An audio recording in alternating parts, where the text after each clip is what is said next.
France is certainly no stranger to terrorism with the attacks on Paris last November. There's growing concern that this too was terror-related. Just moments ago, I spoke with counterterrorism expert Frank Spano, who helped shed some light on this most recent attack.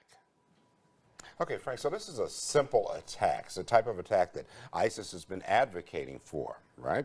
Definitely. So how hard is it to defend against something like this? Well, this really highlights the fact that where there's a will, there's a weapon. And as you mentioned, ISIS has definitely advocated for simple but highly effective attacks. They'd like to circumvent any regulations that exist and utilize what's available to cause the most damage. Of course, it does provide an enormous challenge for law enforcement.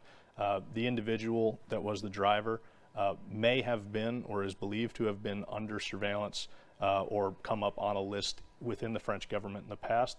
So it highlights the fact that we're dealing with a very asymmetric threat, and law enforcement is going to have to adapt to keep up.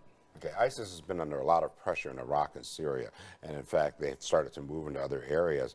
Is that why we are seeing this type of attack away from Iraq and Syria? Well, it's certainly a contributing factor.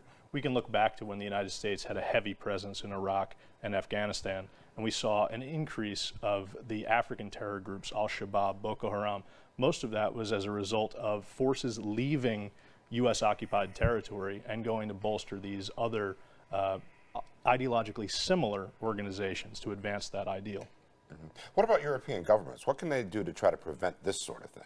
So they're going to have to tighten up on both immigration policies, individual transit back and forth. They're going to have to tighten up on their active intelligence gathering, which they have already, but working more with local area community policing to get out into the communities and try to infiltrate these organizations. Okay. I'm almost out of time, but how concerned are you that we might see something like that here? It's entirely a possibility. It's the unfortunate reality. Most of the time we say it's not a matter of if, it's a matter of when. So we do need to be prepared for something like that. Okay. Frank Spano, thank you. Thank you, Mike.